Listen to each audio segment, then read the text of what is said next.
Halo, selamat jumpa dengan Sejabut Channel. Kali ini kita akan bahas lagi mengenai film Nias bagian kedua. Jadi ini sutradaranya adalah anonim, tidak diketahui. Negara produsennya Belanda, tahun produksinya ini 1922. Perusahaan produksinya adalah perusahaan minyak yang sedang melakukan survei sosial di Nias. Namanya adalah Nederland Indische Ardo Stichting. Koleksi film ini adalah koleksi dari AI Film Museum Amsterdam. Kita sekarang masuk di bagian film di mana kita akan bahas mengenai peperangan. Jadi karena kebudayaan Nias itu adalah kebudayaan yang menjunjung tinggi keberanian, sehingga akan banyak kejadian peperangan yang terjadi di dalam masa lalu mereka. Jadi, mari kita ikuti, kita lanjut. Di awal film dikatakan bahwa di masa lalu banyak perang antar desa atau suku di Nias. Perang ini dimaksudkan untuk mendapatkan kepala musuh. Kepala musuh kemudian diserahkan kepada pimpinan desa, kemudian diadakan tarian perang sebagai perayaan, dan pemuka agama mempersembahkan kepala musuh kepada para leluhur.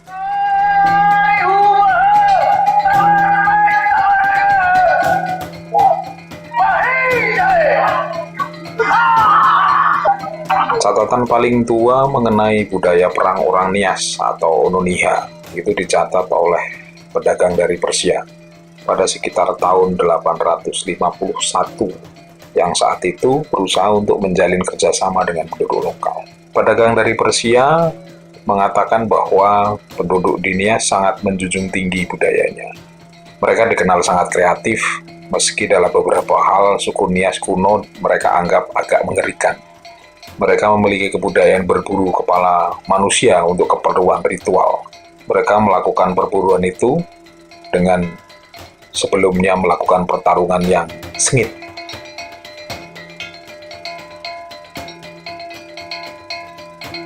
Dalam sejarah Oroniha, mereka memang memiliki jiwa petarung yang mengerikan. Latihan fisik dan mental yang kuat menciptakan karakter-karakter pejuang yang siap membela tanah leluhurnya.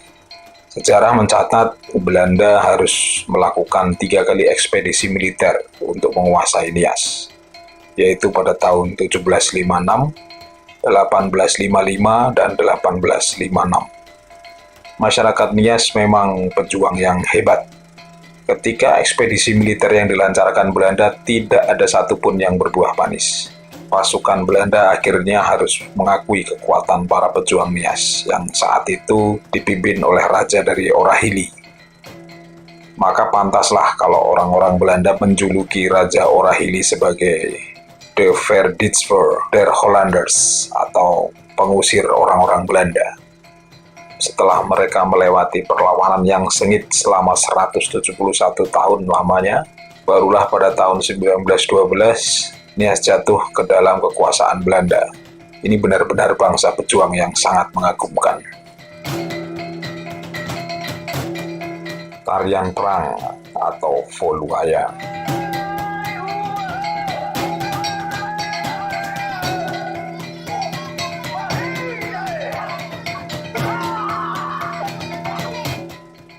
Tarian ini dilakukan untuk merayakan keberhasilan prajurit desa dalam memburu kepala musuh-musuhnya. Saat ini, tarian adat seperti ini sering muncul menggambarkan perangan antar desa di Nias. Voluaya akan menggambarkan pemimpin desa yang berinisiatif mengumpulkan pemuda desa untuk dilatih berperang. Mereka dikumpulkan untuk melindungi desa dari serangan suku lain. Salah satu latihan fisik yang dilakukan adalah dengan cara melompati humbu batu atau tembok batu. Setelah konflik peperangan antar suku dan desa tidak ada lagi, gerakan lincah para pemuda saat melawan serangan lawan kemudian diterapkan sebagai tarian adat untuk menyambut para tamu terhormat.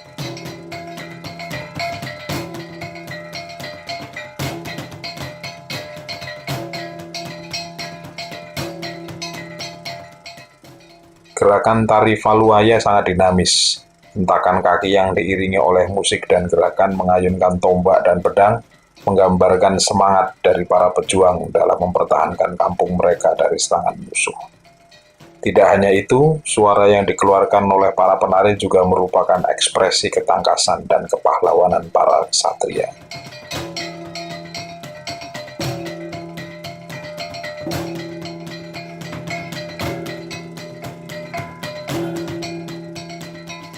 Sebagai bangsa petarung, mereka akan melakukan pertarungan dengan sepenuh jiwa. Jika mereka merasa dilecehkan, maka marga dan desa di kawasan Pulau Nias kerap melakukan peperangan untuk mempertahankan wilayah dan juga kehormatan dari suatu desa atau marga. Kebiasaan berperang yang dilakukan oleh masyarakat Nias kuno sudah ada sejak ribuan tahun yang lalu. Bahkan sejak budaya megalitikum hadir 13.000 tahun yang lalu, penduduk di Pulau Nias sudah terbiasa dengan hal-hal yang berkaitan dengan pertarungan. Selain untuk menjaga harga diri dari marga ataupun desa lain, budaya bertarung yang dilakukan oleh suku Nias juga dilakukan untuk mempertahankan warganya. Di masa lalu, perbudakan banyak sekali terjadi di kawasan Sumatera bagian utara. Orang-orang yang berasal dari kawasan Pulau Nias kerap ditangkap lalu dibawa ke Aceh atau Padang untuk dijual. Demi menjaga keberlangsungan hidup, orang-orang di Pulau Nias akhirnya melakukan perlawanan terhadap penyusup. Mereka tidak segan akan melakukan perang jikalau situasi menjadi buruk dan banyak warga dari desanya diculik untuk dijadikan budak.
Para pemburu kepala datang dari hutan. Dalam tradisi zaman dulu, Nias memang memiliki kebiasaan berburu kepala manusia, atau yang dikenal dengan sebutan Mangai Binu. Binu artinya kepala, mangai artinya mengambil. Orang yang bisa Melakukan Mangai Binu disebut sebagai emali. Semakin banyak kepala dipenggal, maka akan diberi gelar kehormatan sebagai manusia perkasa atau Awupuka. Awupuka sebenarnya adalah nama orang yang dia sudah membuktikan keperkasaannya, sehingga namanya kemudian dijadikan sebagai gelar untuk menunjukkan bahwa seseorang sudah mencapai keperkasaan. Gelar itu akan disematkan dalam acara adat yang disebut dengan owasa atau upacara besar untuk menaikkan status sosial seseorang. Tujuan Mangai Binu Antara lain adalah untuk kepentingan religius atau pengorbanan kepada leluhur. Bisa juga dikarenakan dengan pembalasan dendam dan bisa karena permintaan mahar perkawinan. Mereka beranggapan bahwa Mangai Binu adalah cara untuk mengambil jiwa atau kekuatan hidup korban. Selanjutnya untuk ditawarkan sebagai hadiah kepada roh-roh. Tradisi berburu kepala ini mulai memudar seiring masuknya misionaris Kristen ke wilayah Pulau Nias pada abad ke-20. Kebanyakan misionaris itu berasal dari Jerman, ada juga yang dari Belanda. Para zendik ini bisa diterima oleh orang Nias karena tidak menunjukkan kesan kekerasan, serta mengenalkan hal-hal yang baru yang membuat warga lokal tertarik. Jika seorang kembali membawa kemenangan, maka akan dirayakan dengan pesta, termasuk persembahan korban babi untuk kebutuhan pesta itu. Babi diikat dengan tali di salah satu kaki belakang dan ditusuk memakai belati. Nah, untuk babi ini bagi masyarakat Nias itu sangat penting. Babi adalah binatang yang secara adat Nias adalah hewan yang sangat berharga. Babi digunakan sebagai lambang persembahan atau perjamuan atau penghormatan, juga lambang kesepakatan, misalnya pada saat acara pernikahan. Bagian tubuh babi yang paling berharga adalah simbi atau rahang bawah babi. Simbi ini akan dipersembahkan bagi orang yang sangat dihormati. Sementara orang yang mendapat perjamuan berupa simbi juga akan merasa sangat dihormati. Babi ini akan diolah beramai-ramai. Tata cara memotong babi di Nias disebut dengan manababawi. Menguliti dan memotong-motong babi juga tidak bisa dilakukan oleh sembarang orang. Babi yang paling besar jatuh pada keluarga yang paling dihormati oleh keluarga yang menyelenggarakan pesta. Demikian seterusnya hingga babi yang paling kecil. Yang paling sulit adalah melepas rahang simbi itu, karena simbi tidak boleh rusak. Cara memotong-motong daging babi di Nias dipotong secara teratur dan mengikuti pola yang nampaknya sudah lazim di sana. Urut-urutan pemotongan babi adalah seperti ini. Pertama, yang dilepas adalah bagian simbi. Kemudian yang kedua, babi akan dibelah dari mulai ujung hidung, setengah telinga hingga ekor yang disebut sori. Ketiga, membagi bagian perut dari sori dengan menyertakan sedikit telinga yang disebut sinese. Keempat, membagi rahang atas menjadi dua yang mereka sebut bole-bole. Kelima, memotong kaki belakang yang disebut dengan faha. Keenam, memotong kaki depan yang disebut tayo. Semua babi dikuliti dan dipotong-potong dengan cara yang sama, lalu dibagikan kepada para hadirin, kerabat, dan tetangga sesuai stratanya masing-masing. Apabila daging tersisa, di Nias juga ada teknis pengawetan daging yang disebut niowuru. Pengawatan ini dilakukan dengan cara pengasinan atau diberi garam dengan jumlah banyak, sekitar 25% dari berat daging. Daging yang telah diawetkan memiliki tekstur yang sedikit keras dan agak kering. Rasanya sangat asin, tapi aroma daging yang khas masih terasa. Metode pengawetan niowuru sudah sangat melekat dalam kehidupan masyarakat Nias, khususnya di Nias Barat dan Nias Utara. Selain karena cara pembuatannya relatif mudah, rasanya juga masih nikmat dan praktis, sehingga bisa dihidangkan sewaktu-waktu ketika tamu tak terduga datang berkunjung.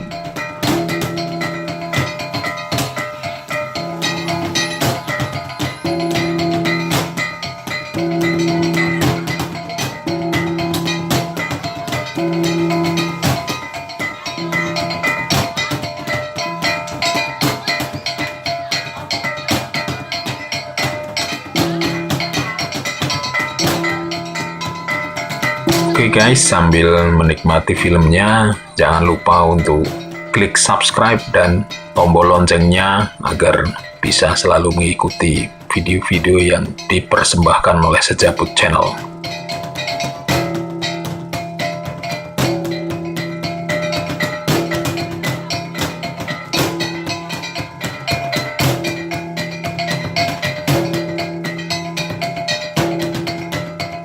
Demikianlah review kita bersama mengenai film Nias bagian kedua yang menceritakan mengenai kebudayaan bertarung dari masyarakat Nias. Semoga Film ini bisa memberikan pandangan kepada kita mengenai kekayaan budaya di Indonesia dan kekayaan sejarah-sejarah masa lalu yang bisa kita ambil hikmahnya, kita ambil contohnya, kita ambil sisi positifnya sehingga bisa memperbaiki khasanah peradaban bangsa kita sendiri.